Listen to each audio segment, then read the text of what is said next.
الحمد للہ رب العالمین والصلاة والسلام علی سید المرسلین اما بعد۔ حضرات، ربیع الاول ایک ایسا مہینہ ہے جس میں اللہ کے رسول حضرت محمد صلی اللہ علیہ وسلم اس دنیا میں تشریف لائے، جو سارے جہان والوں کے لیے رحمت بن کر آئے۔ سورہ انبیاء آیت نمبر 107 میں فرمایا وَمَا أَرْسَلْنَاكَ إِلَّا رَحْمَةً لِلْعَالَمِينَ، اور قرآن نے سورہ فرقان آیت نمبر 1 میں آپ صلی اللہ علیہ وسلم کو نذیر العالمین کہا، لِيَكُونَ لِلْعَالَمِينَ نَذِيرًا، سارے جہان کے لیے ڈرانے والا۔ ڈرانا بھی رحمت ہی ہے، اس سے لوگ برائی سے بچتے ہیں اور بھلائی کرنے لگ جاتے ہیں۔ اسلامی کلچر حقیقت میں لوگوں کی خیر خواہی کا کلچر ہے، لیکن موجودہ دور کے مسلمانوں نے اسلام کو نفرت کلچر بنا دیا ہے۔ یہ بلا شبہ بہت بڑا جرم ہے۔ موجودہ دور کے کچھ نام و نہاد انقلابی مفکرین کی رہنمائی میں مسلمانوں کا ایک گروہ انجام دے رہا ہے۔ اللہ چاہتا ہے کہ اسلام کے علم بردار اقوام عالم کے اوپر رحمت کی بارش برسائیں، لیکن ایک گروہ اقوام عالم کے اوپر آگ کی بارش برسانے والے بنے ہوئے ہیں۔ اس قسم کا عمل چاہے جتنا اسلام کے نام پر کیا جائے، یہ بلا شک باطل ہے اور اللہ کے منصوبے کے سراسر خلاف ہے۔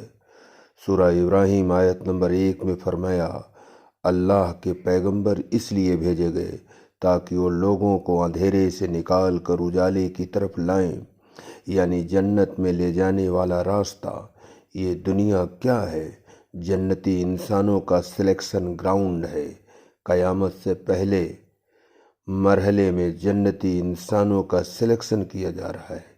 قیامت کے بعد جنتی انسانوں کو جنت کی ابدی آرام گاہ میں بسایا جائے گا۔ یہ حقیقت قرآن میں آخری حد تک واضح ہے، بشرطے کہ آدمی سنجیدگی کے ساتھ قرآن پر غور کرے۔ قرآن غور کرنے کی کتاب ہے۔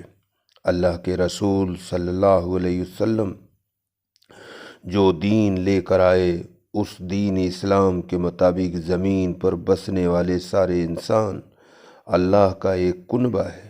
بیہقی کی ایک روایت ہے کہ رحمت عالم نے فرمایا تمام انسان اللہ کی آل کی مانند ہیں، اور اللہ کے نزدیک سب سے زیادہ محبوب انسان وہ ہے جو اللہ کی عیال کے ساتھ بہترین سلوک کرے۔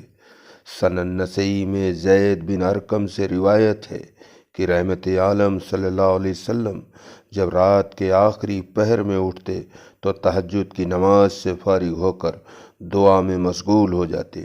اس دوران آپ کی زبان سے یہ الفاظ نکلتے، اے اللہ، میں گواہی دیتا ہوں کہ سارے بندے آپس میں بھائی بھائی ہیں۔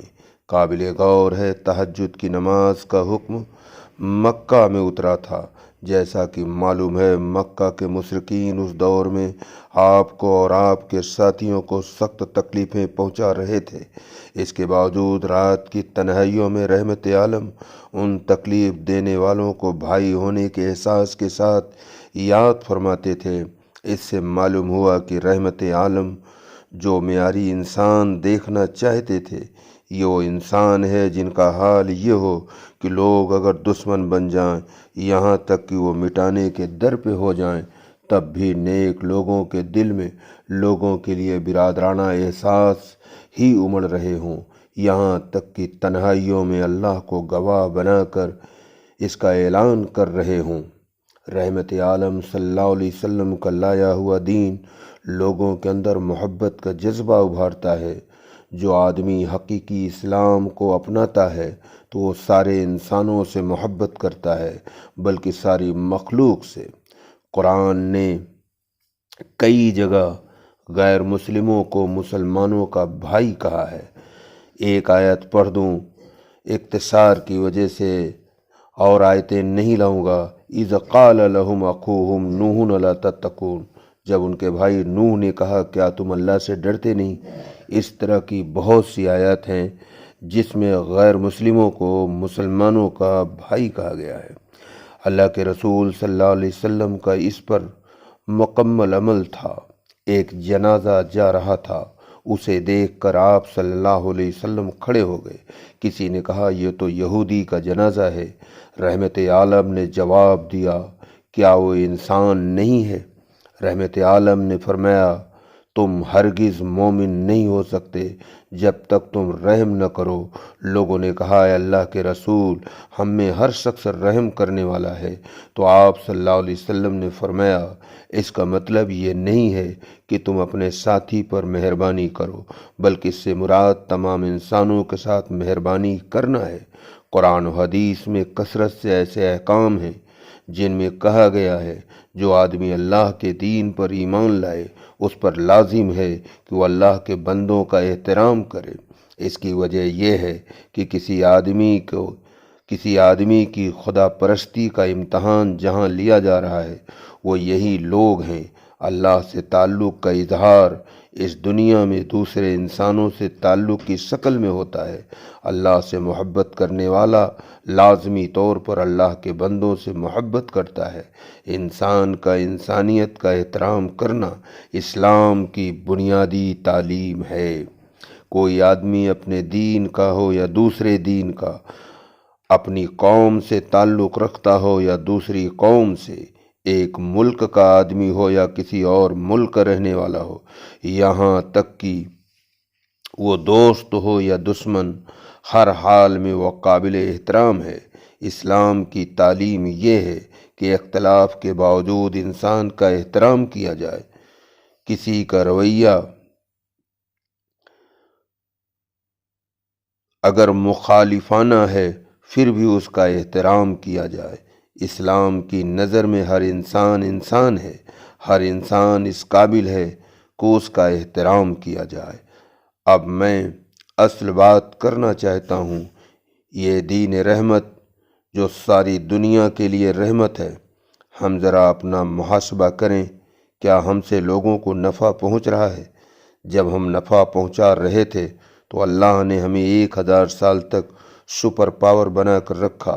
جب نفع پہنچانا چھوڑ دیا تو دنیا میں فٹ بال بن گئے۔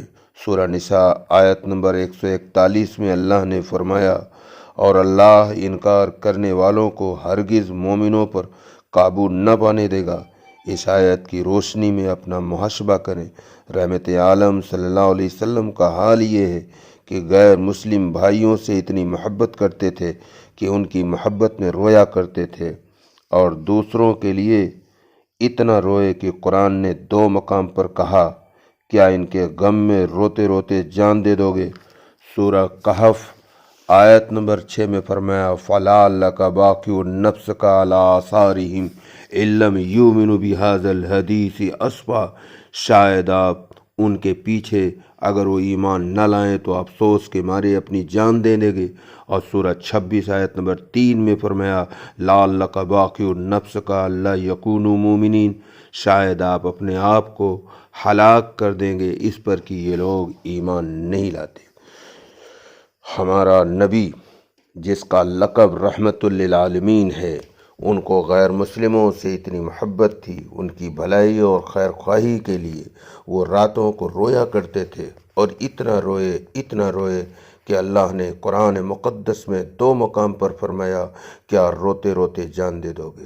ذرا ہم ان کے نام لیوا ہیں، ہم ان کے ماننے کا دعویٰ کرتے ہیں، کیا ہم نے بھی کبھی دنیا کے دوسرے انسانوں کے لیے روئے؟ رونا تو دور کی بات ہے، کیا کبھی محبت کی نظر سے دیکھا؟ کیا ہم نے کبھی ان کے لیے دعا کیا؟ ہم تو نفرت کلچر چلا رہے ہیں۔ اللہ ہمیں معاف فرمائے اور ہمیں تمام انسانیت کی محبت عطا فرمائے اور انسانیت کی خیر خواہی کا جذبہ عطا فرمائے۔